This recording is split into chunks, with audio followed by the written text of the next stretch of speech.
right. Thanks again for joining us for the 2021 Arts Leadership and Advocacy Seminar online. My name is David Holland, and I'm the Director of Public Policy at WestF. I'm an African-American male with brown skin and a clean-shaven head and face. I'm wearing a pink shirt. I'm sitting in a meeting room, and behind me is a Black filing cabinet and a few monitors. So first, a little housekeeping. All mics will be muted and cameras off for the duration of the session. If you have a question, please write it using the questions feature by clicking on Live Now and then Questions. You'll see a question mark to the left. On the left-hand navigation bar, you'll also see Ask a Question. Please ask questions as they come up for you. The last 20 minutes or so of this session will be devoted to a Q&A moderated by my colleague on WestStaff's policy cohort. If you'd like to share something about ALIS on social media, for example, use the hashtag ALAS2021, hashtag ALIS2021 for all your social media posts and communications throughout the event. Now, a land acknowledgement, a practice that we use to open convenings here at WestStaff. So, with respect, WestStaff would like to acknowledge that the lands we occupy today are the traditional homelands of a number of Indigenous nations and peoples. We recognize that we are talking in an online space, but that the places we are physically residing in what is now the Western region and across the United States, are also the current and ancestral lands where diverse Indigenous communities have lived, gathered, and healed. We recognize these Indigenous nations as the original stewards of this land and all of the relatives within it. All as these words of acknowledgement are spoken and heard, the ties nations have to their traditional homelands are renewed and reaffirmed. We recognize Native and Indigenous peoples are an integral part of our community, resilient in responding to and healing from a legacy of violence, displacement, and migration. We also recognize the resilient nations that remain an integral part of our communities today. With this truth spoken, we hope to build mutual respect and connection across all barriers of heritage and difference, and share our gratitude for the Native American, Indigenous, Alaska Native, and Pacific Islander communities that lead, inform, partner with, and support the work of WestStaff. Humbly, we commit to continue learning from our Indigenous leaders. Thank you. Now to briefly introduce our panelists. You have access to all of their bios using our speakers tab on the left-hand navigation bar, but in summary, here goes. Julie Baker is an arts advocacy supremo and a former performing arts presenter, arts marketer, and gallerist. Julie serves as the executive director of Californians for the Arts and California Arts Advocates. Julie is also co-chair of the nearly year-old Western Arts Advocacy Network, a key partner in our advocacy work here at WestF. Manny Kawaling is a cultural advocacy leader, cultural access strategist, theater artist, and arts leader with over 30 years of service to the field. Manny is the executive director of Inspire Washington and Arts Heritage and Science Coalition. He is also co-chair of the Western Arts Advocacy Network. Lauren Danino is a policy expert working across rural development, workforce development, tourism, and international trade policy in her role as senior policy advisor at the Western Governors Association, otherwise known as the WGA. The WGA addresses important policy and governance issues in the West, advances the role of the Western states in the federal system, and strengthens the social and economic fabric of the region. Thanks Julie, Manny, and Lauren for joining us for today's conversation on arts and culture and policy agendas in the West. I'll pose my first question in a few moments, and I ask that when you first speak, you state your name, your preferred pronouns, and describe your appearance for our audience in the way I did. My preferred pronouns are he, him. So I'll get this conversation started. And I'll start with a broad question, but really asking you to zero in on some priorities. So what do you feel are the top policy priorities for the West in the current environment? And I'll start with Lauren.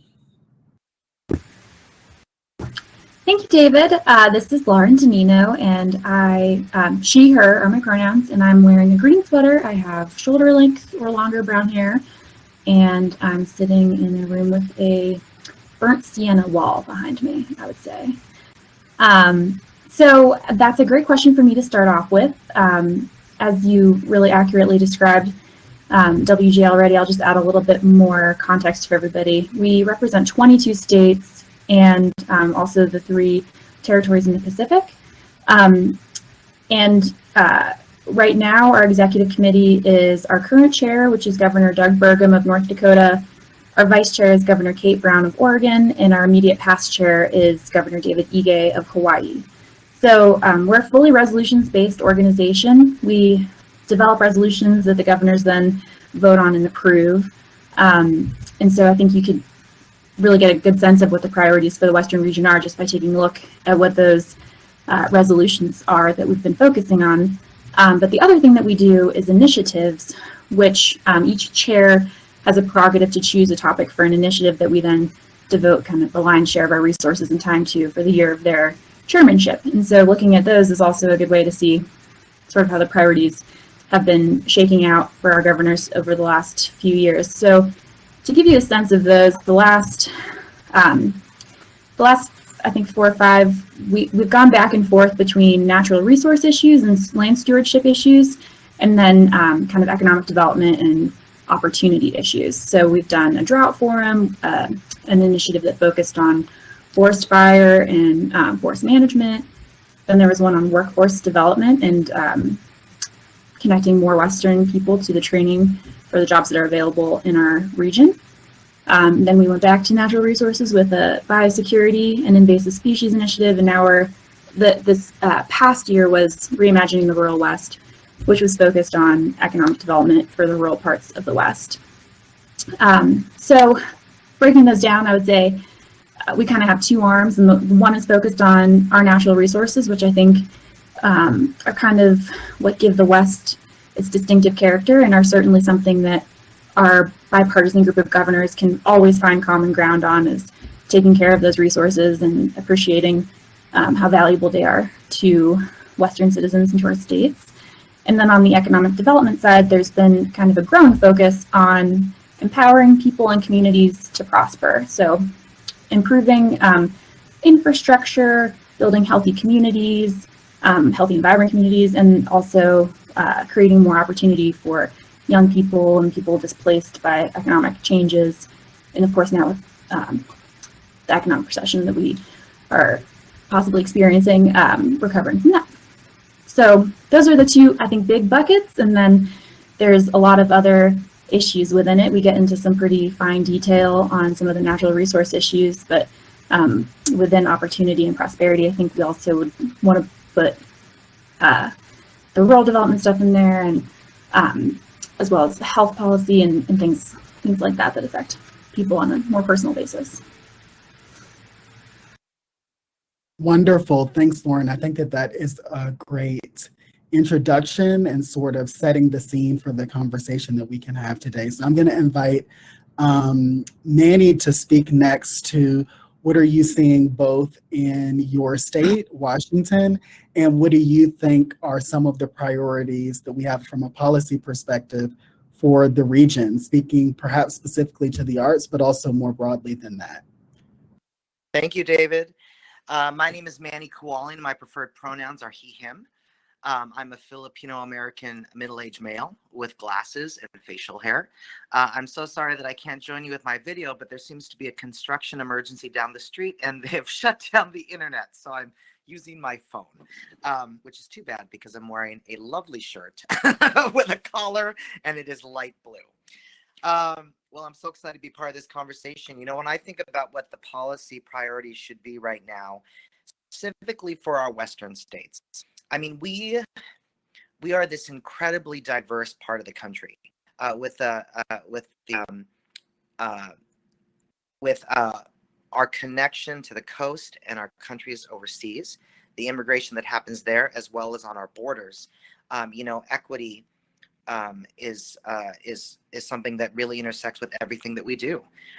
Making sure that everyone has equitable access to culture as well as the resources that every American has a right to. And equity, of course, has a relationship to cultural equity because, of course, people based off their income, their race, where they live, they deserve resources as well. I think also, too, I just want to reinforce environment. Arts and culture is quality of life. And you can't have, and quality of life is broad. There's just not, you don't have part of quality of life and everything's great. It's everything. And as we've also seen, and this is very specific to Washington State, you may have heard, it's a lot over here. So there's a lot of, our annual arts and cultural calendar is really based off of weather. We have that in Oregon as well, right? And a lot of our arts and cultural industry has taken a real beating because of climate change, the fires, the smoke, all of our outdoors events, right? That's an important policy area as well. And also education. Washington State has really evolved into the high-tech industry has really evolved here. And yet I don't know that we're really preparing our young people to be able to step into these industries very well. And so much of high-tech jobs really require creative skills, thinking outside the box, everything that we do so well in the arts and cultural industry. And I know that my state could really take big steps forward in we speak so strongly, we rely on those new industries, but what are we doing to really make sure that our young Washington children are able to have those jobs? And access, right? And I know that access, that's cultural equity and all that, but I just feel that one thing that we've seen in Washington State, I'm going to talk really specifically about King County here, where Seattle, Washington is located. Because of housing affordability, communities, especially communities of color, have moved out of the Seattle city limits mostly, and they live in the greater parts of our county. And those other parts of our county used to be really quiet hamlets, and now the population has really grown, and we have not done enough to prepare to make sure that there's cultural infrastructure, to make sure that if a family has a young person that wants to sing or wants to be in a theater production, that they can actually have some place that they can drive to pretty easily. Transportation, it's really clogged over here. It's really hard to get around. So having access within your neighborhood, within your town, in your city is really critical to make sure that you actually are raised and have experiences that make you appreciate arts and culture and benefit from the way that it connects community, introduces you to new ideas and things like that. So those are the things that come to mind pretty quickly. Awesome. Great additional themes introduced to this conversation, and some of them connected to what Lauren introduced at the top of our conversation.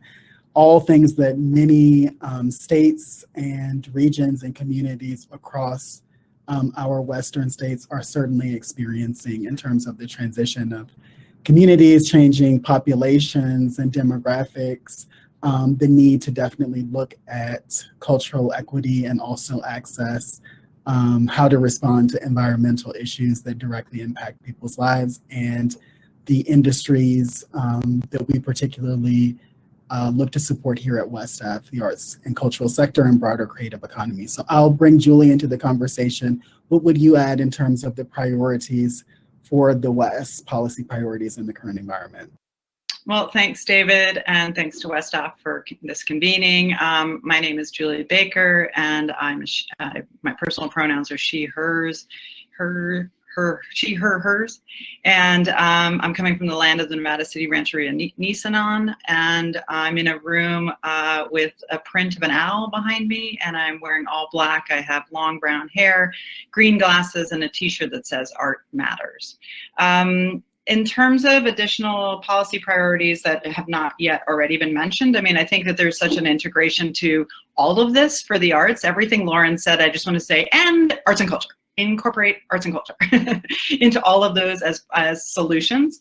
Everything that Manny said in terms of equity, access, the environmental concerns that we face here in the West, similarly in California in terms of wildfires and climate crisis. I think there's a real commitment from both the Biden administration as well as within our California government in terms of a climate core and addressing climate change and what are we going to do, because fundamentally if we don't have a land that we can be on, we are going to have difficulty addressing any other issues. And so what is the intersection of arts and culture with the climate change, policy issues, environment, natural resources, all of those things.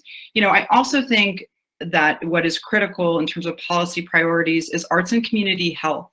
What is the intersection of arts to our public health?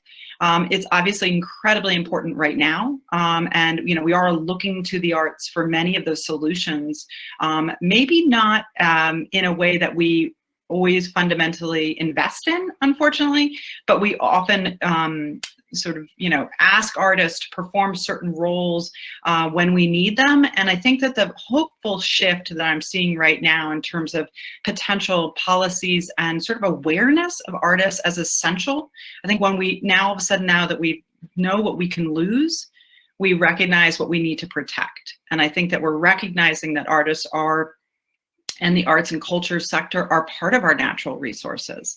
And unless we create the infrastructures to support that industry, which we found I think in highlighting what happened in this crisis, has heightened the awareness of how fragile we are.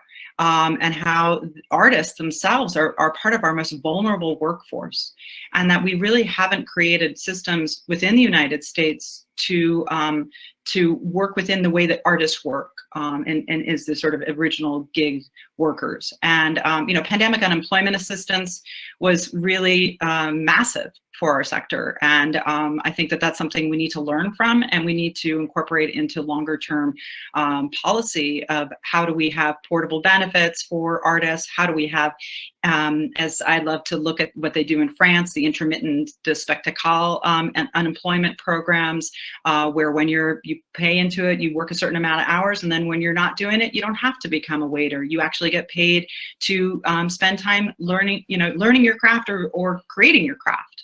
And then I think finally, jobs creation. I think we know that this is going to be, for every state is going to be a critical, what are we going to do in terms of creating new jobs with all the stimulus money that's going to be coming in. We know infrastructure is going to be a big piece of it, as it was in the 2000s, early 2000s, and in 2009, et cetera.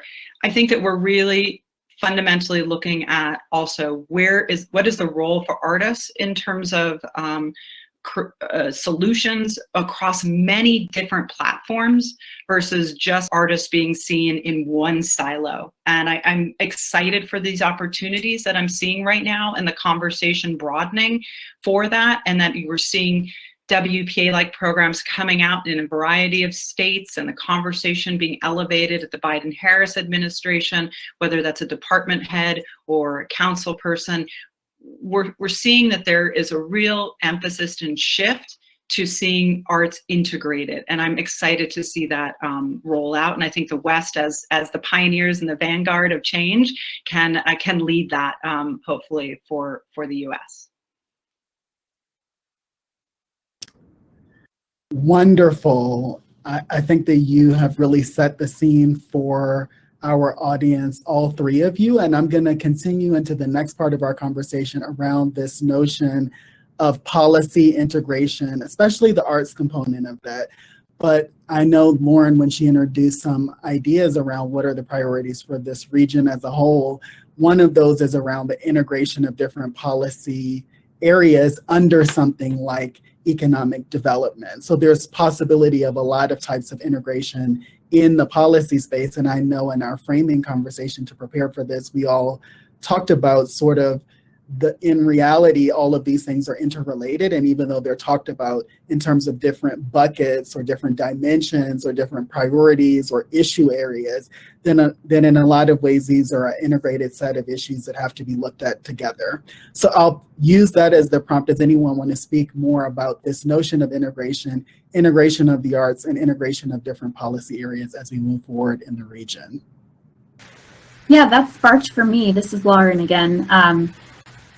When we were developing the Reimagining the Rural West initiative, I had not really thought to include the arts that much in it, just because of not being aware of how important that was. And through working with some of our states and through talking to David and other people who are involved in advocating for the arts, I realized that it not only could fit, but that it really should fit, and that in the West, particularly, I think, arts and culture are a huge driver of economic development in rural communities. And so then that became almost a whole pillar of our work under that project, was focusing on community and how to build communities that have, they're attracted to people who want to move there, they're attracted to young people who are thinking about staying there, and they're attracted to tourists. And I think that arts is at the foundation, arts and culture are both at the foundation of all of that. And I think Manny was saying, or maybe it was just in our call last week, but the culture in the West and our artists are a natural resource also. And I completely agree with that. And I think people have, a notion of what the West is, and it's very closely linked to the individual cultural heritages that you can find in our states. So it was just really important for someone to make that connection for me, because I was focused on, broadband and education and, a million other agriculture, all those issues. And so it was really helpful for them to come to me and say, hey, look, this is something that you should really talk about in this initiative. And then we did, and it became a pretty big portion of it as well. David, if I could jump in on that, I think what's really interesting, Lauren, and such a critical takeaway particularly for arts advocates, is that we sort of, because we're so inside our own world, we sort of take for granted that policymakers understand at this point the impact of what the arts do. We've built the economic impact message. We utilize that over and over again. And I think it's such an important lesson to make sure we are in those conversations and we are at the table to illuminate and remind that we are here as a valuable workforce. And I had a very similar thing happen here, where we were talking to our tourism group, the statewide tourism group, and after the conversation, she said, "Oh yeah, I should probably put the arts in our talking points," and I was just sort of like, wow, like it's astounding to me that that's still even a conversation. But we have to remind ourselves that that's absolutely, and that's what I'm hoping is the shift that's happening right now, is that we are really seeing that that arts and culture are absolutely critical, and so because we've lost it in many ways. And so I think people are recognizing, as we've been shut down for a year, and we're at this real concerning point, at least in our data is showing that there's concern that people are leaving the sector, that they don't see a future for them right now because there isn't a roadmap to reopening the arts for many of us in many states. And so that's a very concerning thing for us to also understand in terms of jobs, not only creation, but jobs training. And what are we doing with how can we, engage our youth in jobs training for the arts and culture industries? Because again, it is that natural resource we need to protect, and we need to do it right now. Adding to those really good thoughts, and bear with me as I was really inspired by what you both just said. Arts and culture also allows for policy to be better, right? So therefore, arts and culture, it doesn't, although it is really wonderful and valuable and vital policy in itself, it can also help policy become more robust and more understandable and serve people more broadly. I think one of the challenges of public policy is that, public policy at its core, it's about everything that we care about most. It's about the things that really affect all of our lives in such a fundamental way.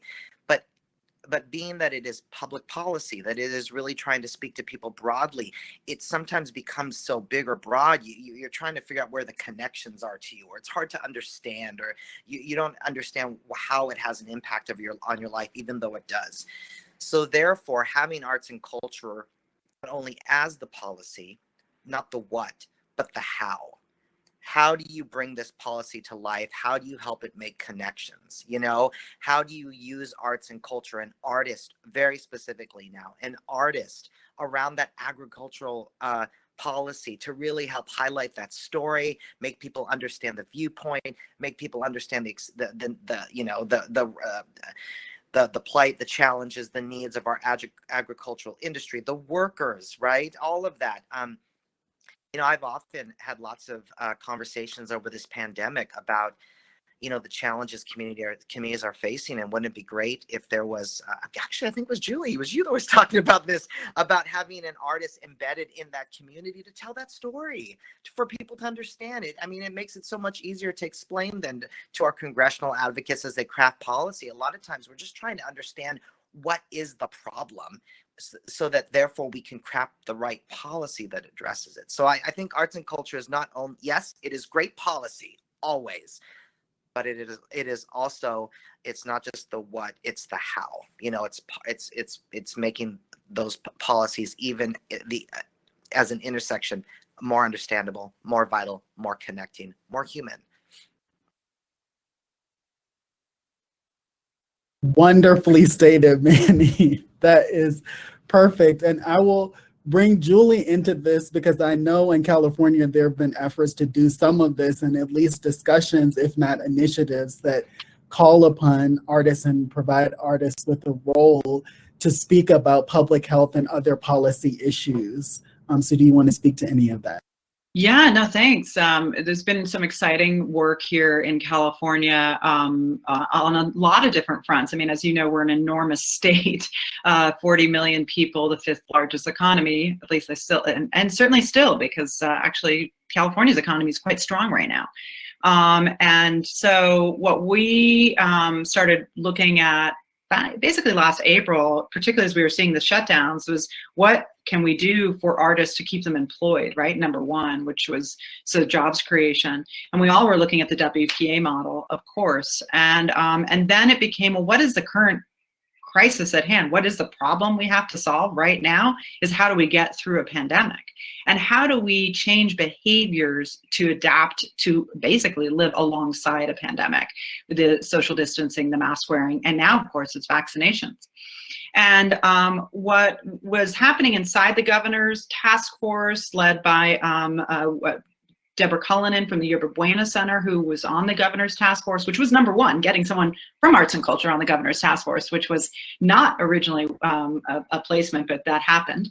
And then outside, externally, and within the legislature, the governor introduced in January a program called the California Creative Corps Pilot Program. And specifically the pilot, which is about $15 million in funding right now that he's introduced, has not gotten through the legislature yet though, was to hire artists in local communities to deliver culturally specific messages through the practice of arts around what are the public health concerns and behavior changes that we need to adapt. What we know is that there is wide distrust of government. And that government is not necessarily the most effective vehicle to announce new changes.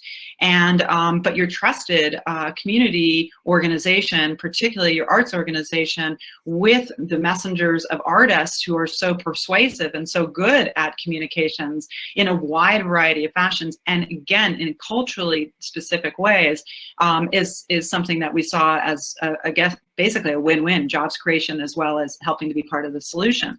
That is now brought into legislation that Senator Allen from Santa Monica has introduced. We are a sponsor of it, of the California Creative Corps Act. It's Senate Bill 628. We're very excited for that. And the very first sentence of the bill basically proclaims artists as essential workers. So even, you know, we're in the beginning of a 2-year cycle of legislation. Part of it is to start to socialize this language, this concept of arts integration into the different aspects of how do we build community health.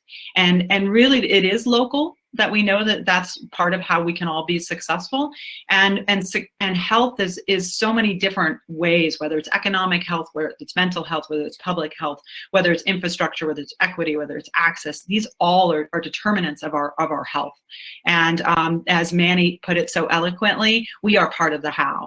And we know that we can do that. And everyone inside of the arts has been saying that forever. We know that internally in terms of our own industry.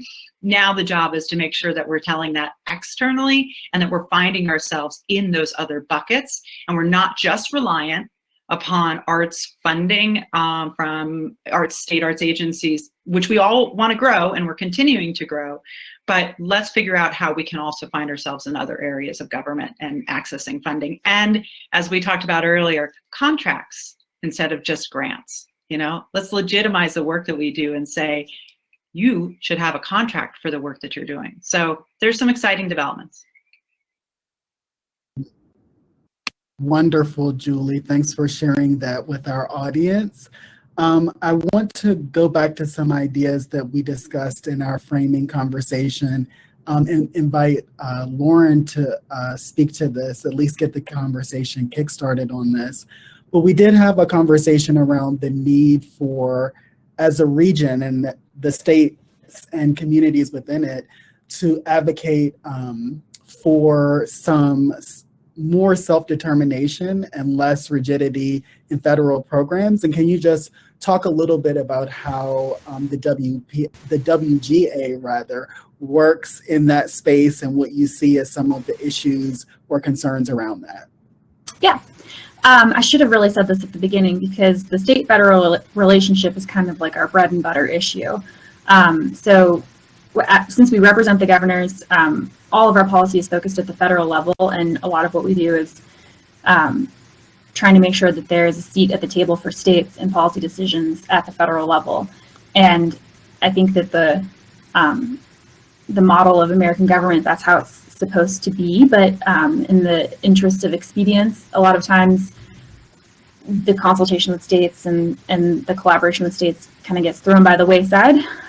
So that's one of our ongoing priorities, just asserting that states are sovereigns under the Constitution, and where they have primary authority, the federal government needs to be deferential to that, and where they share authority, then they need to be viewed as equals, not just another stakeholder in that process. So that's the big one. But then we also see there's a handful of policies across all of our issues where we do advocate for just maintaining the discretion of states to decide how best to use their dollars. And in the West, our states are so different. You have Alaska on one hand, and then North Dakota on the other, which actually those two might be more similar than I meant to compare. But it's just impossible for one-size-fits-all policies to really meet the needs of all of the states, let alone all of the communities within those states. And so, where it's possible to do it without sufficient oversight and quality control and all that, I think that in general, throughout our policies, there's a request that the federal government, give that respect to states to be able to sort out what their own priorities are. And then states are the laboratories of democracy. That's another saying that we like at WGA. And so if you give them the freedom to solve their shared challenges or their disparate challenges, then you may come up with some creative solutions that can then be shared among the rest of the 50 states and make some progress on some of our more challenging and vexing issues. So thank you for reminding me about that, David.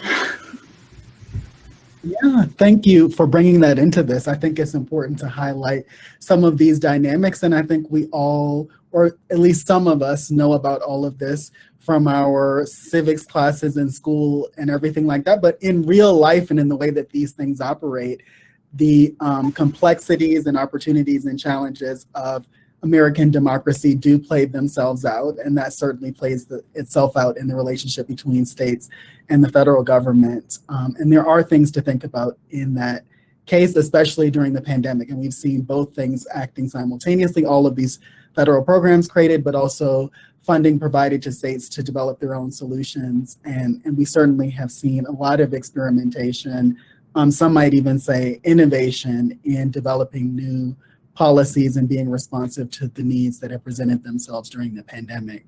So Manny, I'd like you to bring you into the conversation too, and you can continue along this line and talk about anything about how the issues of Washington show up in relation to some of the federal policies we've recently seen. And you may want to continue to speak to this notion of a unifying message that's really around prosperity and quality of life for everyone.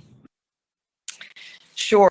You know, what first to mind is just the complicated nature, you know, Brian was sharing is, you know, on one side, yes, of course, each state is uniquely different, and I should be able to have all the resources to solutions that really speak to our people and the unique challenges we may have. But then, but then you also, as an advocacy organization, is a lot of the resources we need right now need from the federal government. And when you get into the mechanics of politics, you know, for example, Washington State has 12 congressional members. So being able to deliver those resources with 12 very wonderful and passionate and powerful, and influential congressional members, you know, you kind of need more than this. So there's that complexity. There is power in numbers, yet we're all kind of doing something different, and all the resources we need are uniquely different when you get into the needs of the tax structure of each state, right?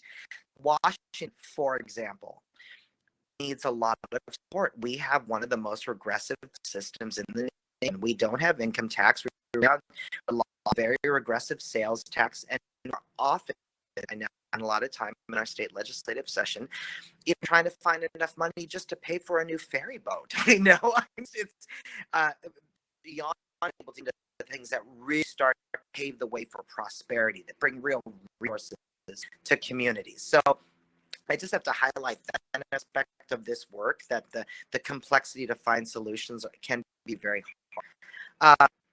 But with that, I do believe that there are still shared objectives, right? I mean, all of us want to be to the gaps of education. All of us want every state to have the skills to succeed better.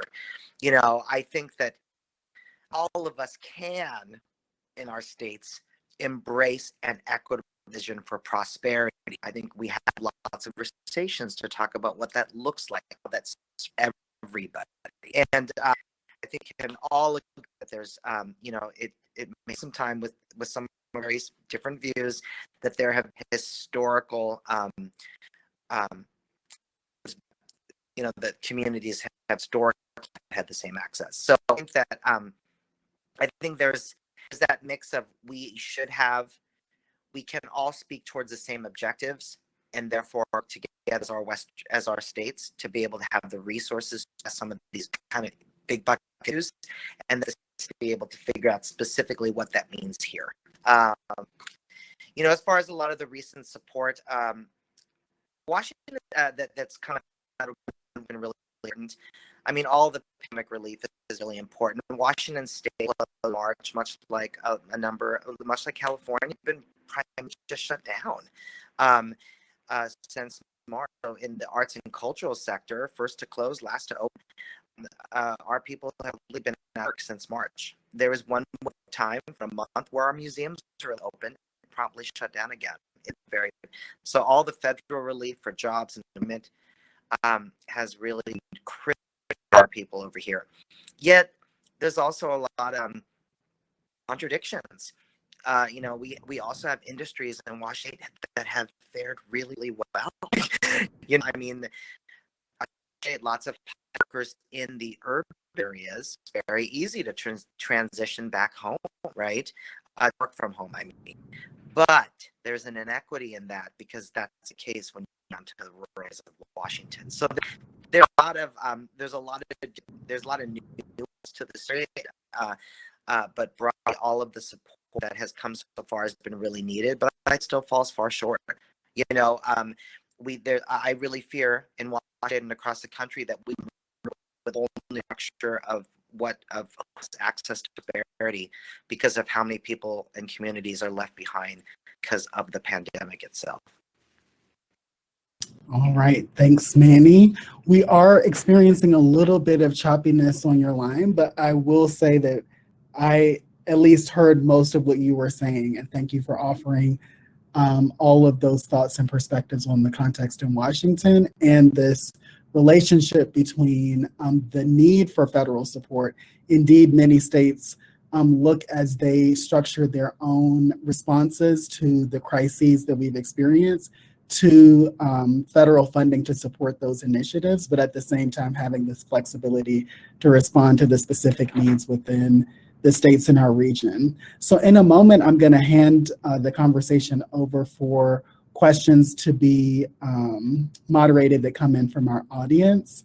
But I did want to at least touch on one topic that we discussed in our framing conversation, and that is the conservation / preservation conversation that we brought up in that, which I thought was particularly interesting and is an interesting take on it that I had not heard in the same way, but the relationship between those notions, conservation, which most people think of in an environmental context, and preservation, which a lot of people think about in a cultural and heritage context, and the interrelationship between those two things on many dimensions.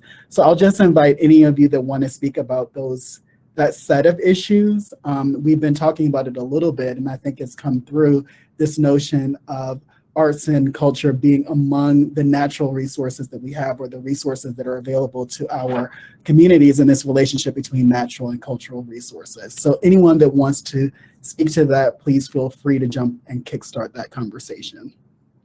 I mean, I'll jump in. This is Julie. I mean, I think that, as arts advocates, we're always looking for sort of what is the aha moment, or the sort of like how the holy grail is, how do we get dedicated funding for the arts so that it's not an annual fight for general budget or TOT tax or transit occupancy tax, which is like hotel and bed tax here in California, things like that.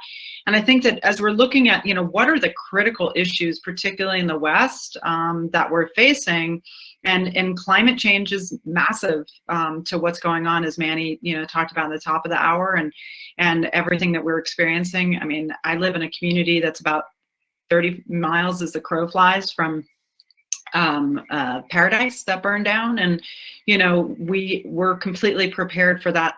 Not completely prepared. We prepare all the time for that potentially to happen here. That's a really strange and stressful experience to live under. And I think many of us in the West have these sort of like, I mean, if you don't live in the West, you don't understand that when the wind blows in the summertime, we all talked about this, how we're scared.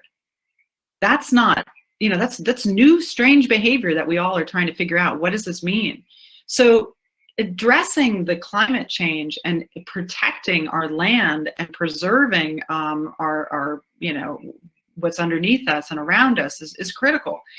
But at the same time, celebrating and preserving culture, which gives us the historical lineage and storytelling and traditions and richness that we so need. Those two, I think, can be really celebrated and interrelated in that arts integration strategy that we're talking about. So, from arts advocates, we all look to Minnesota as the sort of like bellwether of how do you get there? How do you get to $7 in funding for the arts? And I think one of the things it did there that was so strategic and smart was to combine themselves with the sense of heritage, the sense of, and in their case, it was hunting. Is one of the ways that they identify their culture in that state. Well, what is it we self-identify with in the West in many ways is our natural resources, who we are, our land, our rural communities, all of those things. So how do we tie those two? And in California, we have more cultures than any other place. I mean, and so we're rich in culture. How do we combine those two? So I think there's something there, and I think it's exciting that we could start looking at how do we preserve all the resources that make our communities and our states so rich. I would just add too, in the context of community development, that was, when you talk about community development, sometimes there's people whose immediate reaction is, well, I don't want my community to develop. And as you were saying before about arts being part of the how of policy, I think that's a really good example. If you are trying to build prosperity and opportunity for more people, and in the West we have some of the fastest growing, I think we have all of the fastest growing cities, the top 5 in the whole country, as you're making room for all of that and trying to, create more opportunity for more people, it's important to give those communities the tools to sort of self-determine what they want to look like in the future. And I think those tools are all pretty much in the wheelhouse of arts and culture. Wonderful. So I am going to now hand us over to one of my colleagues, Lauren Wilson, who is the Financial Processes Manager here at WestF. She's also a member of our policy cohort that works a lot alongside our Alliance's Advocacy and Public Policy Department to define our strategic work at WestF in that area, to continue the conversation and to moderate any questions that are coming in from participants in the session.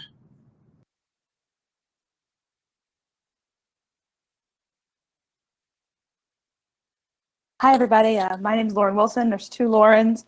We are both white women with long brown hair. I have a striped shirt on, so that will be the difference at this point in time. So I'm going to field a couple questions from anyone in the audience. If you haven't had a chance to fill out the question, you can go to live now and type in your question. We'll be refreshing throughout the next 15 minutes or so to catch any of your final questions. But to start, I've got one. Integrating other policies and sectors like environmental and natural resources take many more resources, including research or staff. Have any of you experienced new sponsorships or donor engagement to support new outreach of the arts into these new areas? I'll jump in if that's all right. This is Julie. But it's a great question because I think we struggle with capacity all the time as arts advocacy organizations. I'll be honest with you. It hasn't typically been sort of where people tend to fund, and we're so grateful to WestAF for recognizing the need for funding advocacy organizations. But I think it's changing. I really do. I think that this last year, again, if there's a silver lining, is that more people have become engaged in advocacy. They actually know what it means, and that they're starting to become more civically engaged because they had to, and fighting for their own lives. So I think that there's an opportunity right now for us, and I think that when we look at how do we build a capacity to now grow into other sectors or collaborate. I mean, I think it's more of a concept also around building coalition and collaborations that can help us to further our own message and strategies and solutions. It's not just our own message, but solutions to some of these really monumental problems that we're facing. So we've seen our funding continue to increase, honestly, in this last year on some foundation sides, individual members, if they are members that are arts organizations, as you can imagine, that has decreased in the moment in time. So what we struggle with here in California, to be totally honest with you, is that arts, we do not have a statewide funder for the arts except for our public arts agency. And so that's a struggle. And so I think that I can say strategically, sometimes might be more funders in the environmental space than there are in the arts space. And so that might be why it's also strategically a good play, not to sound like I'm only thinking in that way, but to align and to see if there's ways that we can work together to solve some of these problems.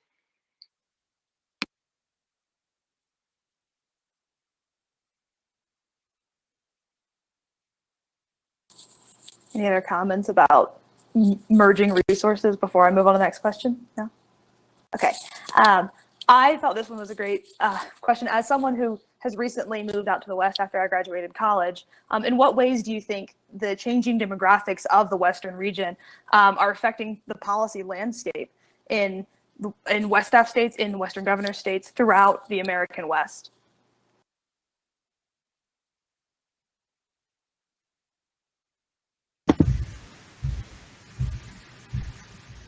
This is Lauren from WGA. I think Manny mentioned one earlier, which is that when we're talking about workforce development and economic opportunity, there's a real desire in Western states to make sure that it's not just the people who are moving there that are, getting the biggest slice of the pie, and that the people who grow up in the West have the same opportunities. Because in a lot of cases, I know in Colorado, for example, which is where I live, I think we have the highest percent population that has an advanced degree. But then if you look at just the people who grew up in Colorado, it's a much lower percentage.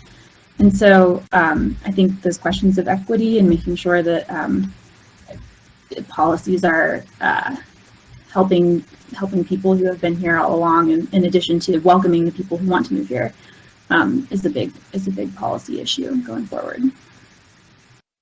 And adding to that, I would say that, my frank answer would be that not enough has been done. And the reason is because we have representative government, and BIPOC communities are not represented in the public policy space as much as they should be. I say that as a person, for example, I worked a long time in the Asian Pacific American community. And so here I am embedded, submerged with all of these wonderful leaders and such like that. And then, then all of a sudden I'm working in the state legislature, and I meet, recently the first Southeast Asian state representative, and that is so out of sync with what my community experience has been. I think that there can be more, and there will be more, as we develop new leaders and new voices to really represent the broad American communities all in every state. In California, Hispanics are actually the #1 demographic now, and so I think that's, and it's fascinating to me in terms of equity and access.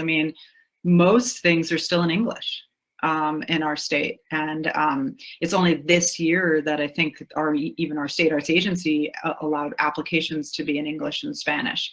When I watched a chair of a budget subcommittee receive lots of phone calls that were in Spanish, she, as the chair, spoke Spanish, and she was able to translate those questions. But why is it that the chair was doing that? That should have been something that should be a natural thing that we now have in our meetings, because that's the dominant. English is actually not the first language here in the States. So that's something I think that we're going to truly need to see systems change here in our state, at least, and going forward. And then I've got another question from the audience, which is a great one. This is something that I've been thinking about a lot. Julie, you mentioned, I don't want to butcher the French, but the French sort of like intermittent working scenario.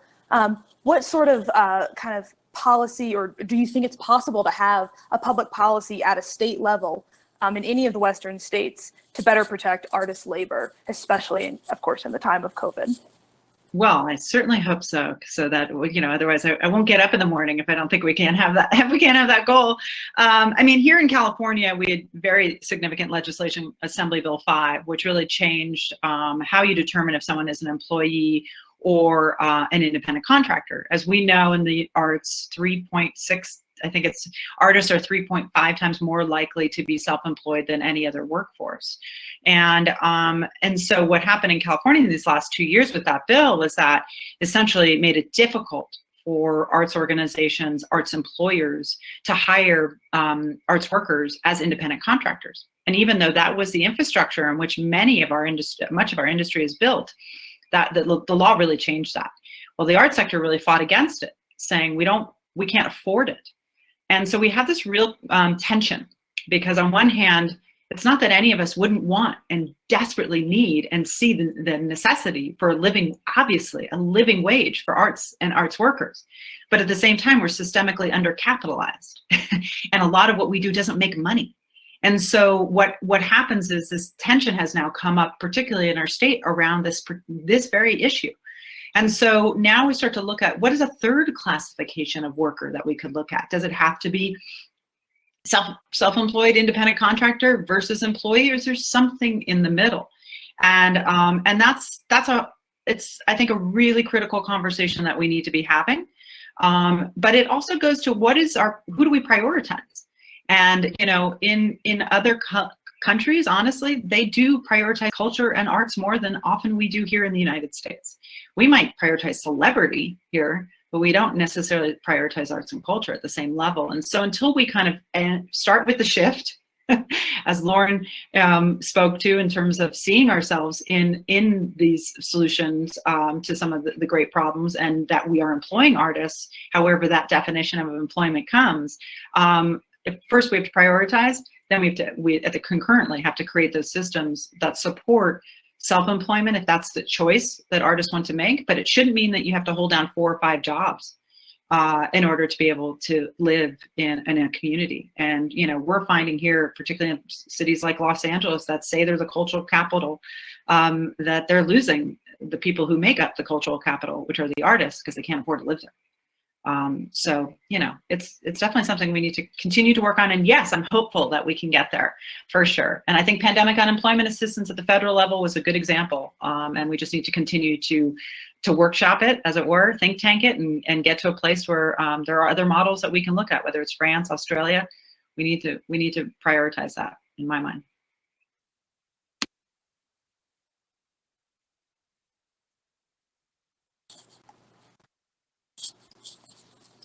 See. Making sure there's no more questions from the audience before I just add more of my own.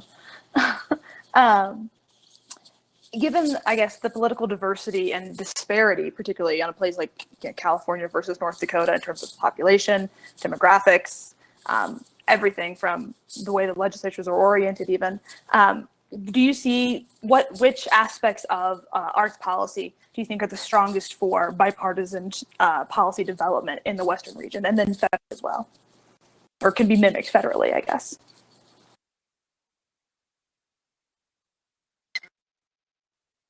I think, in my opinion, one of the things I feel like we have not leaned into enough is around issue of cultural equity, focus on rural areas. I mean, you know, a lot of times we don't get the support that we want in Congress because they're like, oh, this is only for certain people, or this is only for urban areas. And so I think that's, I mean, I think that all fits within kind of, you know, within under the umbrella of economic development. And it can also be within the framework of greater educational resources. But I think that is one area that we could get more bipartisan support on. Because ultimately lawmakers vote for their communities, you know, and a lot of times they don't see their communities reflected in some of the proposals that they review. That's my first idea. I'd love to hear everyone else thinks. Yeah, I would just add to that, you know, our friend Crystal, who runs Utah's Cultural Alliance and Advocacy Organization, says that what works in Utah and more conservative legislature and governor system than, let's say, California, she says, you know, we walk in and we say, we're an industry, we're not a cause. And I love that, because I think that that's a really significant funding perspective shift for our own sector to recognize. And I think that has been something that we've started to recognize, particularly in this last year, as more people have become engaged in it, and to say, no, we're a really important industry. And so including us is critical. Kevin McCarthy tweeted yesterday or something about how we put in money for the NEA and the $1.9 trillion package, and how that is, you know, a liberal, you know, slip into the budget sort of thing.